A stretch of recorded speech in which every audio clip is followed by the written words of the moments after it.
علیم اسے کہتے ہیں جس کی زندگی میں کبھی جہل کا گزر نہ رہا ہو۔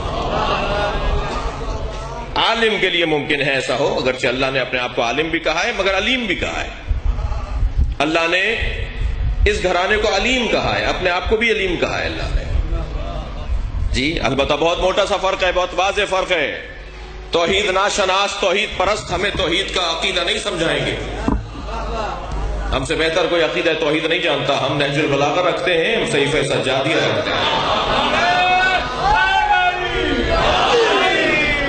ہمیں معلوم ہے جب ہم اللہ کو علیم کہہ رہے ہیں تو اس کا کیا مطلب ہے، جب ہم مولا علی کو علیم کہہ رہے ہیں تو اس کا کیا مطلب ہے۔ یہ شرک نہیں ہو رہا کوئی۔ تمہیں کیا پتا شرک کسے کہتے ہیں جب تمہیں اسلام کا نہیں پتا۔ مفاہیم ہیں، یہ معارف ہیں جو قرآنی معارف ہیں، قرآنی مفاہیم ہیں۔ جب ہم اللہ کے لیے کہتے ہیں اللہ علیم ہے، جب ہم جناب زہرا کے لیے کہہ رہے ہیں بی بی علیمہ ہے، تو ہرگز ہمارے ذہن کے کسی گوشے میں بھی نہیں ہے کہ دونوں برابر ہیں۔ کسی بچے کو بھی پکڑ کے شیعہ بچے کو بھی پوچھیں گے کیا جیسا اللہ ہے عالم ایسا ہی ہے جناب زہرا عالم ہے؟ کسی بچے کے ذہن میں بھی نہیں ہے۔ عقیدہ توحید ہمارا بہت واضح ہے، بہت روشن عقیدہ ہے ہمارا۔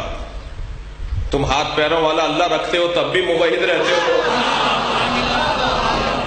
ہم جسم و جسمانیت سے مبرہ اللہ مانتے ہیں، ہمارے اللہ جسم و جسمانیت نہیں رکھتا۔ غور کر رہے ہیں؟ بہت واضح بات ہے۔ اللہ عالم ہے، اہل بیت بھی عالم ہے۔ کیا یہ دونوں برابر ہیں؟ نہیں، اللہ اللہ ہے، محمد محمد ہے، علی علی ہے، ہرگز برابر نہیں ہے۔ وہ انہیں دینے والا ہے، یہ اس سے لینے والے ہیں، تو برابر کیسے ہو جائیں گے؟ بہت روشن بات ہے۔ لیکن لفظ ایک کو استعمال ہو رہا ہے دونوں کے لیے۔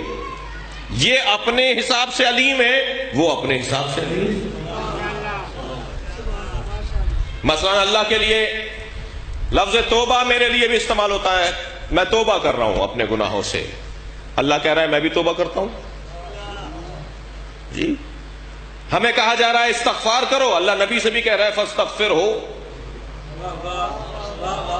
سورہ مبارکہ فتح، اذا جاء نصر اللہ والفتح ورأیت الناس يدخلون فی دین اللہ افواجا فسبح بحمد ربک واستغفرہ انہ کان توابا۔ اللہ اپنے حبیب سے کہہ رہا ہے استغفار کرو۔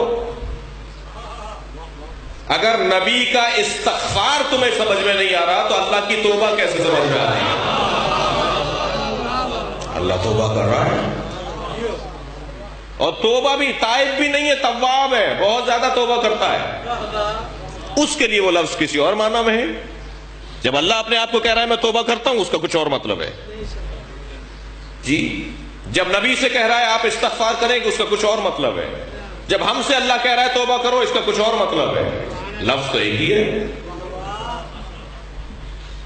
آپ کہتے ہیں یا اللہ مدد، ہم بھی کہتے ہیں یا اللہ مدد، ہم کہتے ہیں یا علی مدد، تم کہتے ہو کہ اللہ سے بھی مانگتے ہو، علی سے بھی مانگتے ہو، شرک ہو گیا۔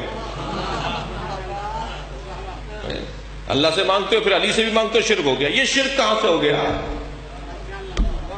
اگر یہ شرک ہو رہا ہے کہ میں اللہ سے بھی مانگتا ہوں اور علی سے بھی مانگتا ہوں، یہ شرک ہو رہا ہے، تو اللہ بھی توبہ کرتا ہے، میں بھی توبہ کرتا ہوں۔ اس کو کیا کرے جاؤ گے تم؟ تو پھر پتہ نہیں کیا بولو گے ایسے لوگوں کو۔ یہ تو اللہ کا کرم ہے کہ قرآن مجید سے بات کر رہا ہوں، ورنہ کہتے ہیں یہ حدیثیں لے کر آئے تھے۔ یہ قرآن میں آپ کے سامنے پڑھ رہا ہوں، یہ ساری مثالیں قرآن کی ہیں۔ اور کر رہے ہیں نا آپ حضرات؟ سب ماشاءاللہ نہیں بول رہے ہیں۔ بڑی عنایت آپ کی، بہت شکریہ جی۔ الفاظ مشترک ہو سکتے ہیں، معنی مشترک نہیں ہے۔ اللہ کے ہاں گنا نہیں جاتا، تولا جاتا ہے۔ ایک نے 1,00,000 روپے دیے تھے، ایک نے 5 روپے دیے۔ کہہ رہے جی وہ 1,00,000 والا آدمی ہے وہ بڑا آدمی ہے۔ نہیں، کیا معلوم یہ 5 روپے والا آدمی 1,00,000 والے سے زیادہ بڑا ہو۔ اس لیے کہ ہر ایک کی نیت، ہر ایک کا معاملہ اس کے حساب سے۔ اور فرما رہے ہیں الفاظ مشترک ہیں۔ اگر ہم یا علی مدد بولتے ہیں تو ہمیں پتا ہے ہم کیا بول رہے ہیں۔ اگر ہم اہل بیت سے مدد مانگ رہے ہیں تو ہمیں پتا ہے۔ کوئی شیعہ جو ہے وہ اہل بیت کو معاذ اللہ رب اور اللہ نہیں بولتا۔ تم ڈھونڈتے ہو ہماری چیزوں کو،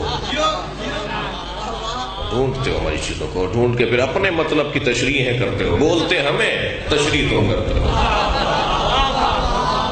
میں بول رہا ہوں نا، میں توسل کا عقیدہ رکھتا ہوں، میں عقیدہ وسیلہ رکھتا ہوں، تو میں بتاؤں گا نا کہ میں کیا کہہ رہا ہوں۔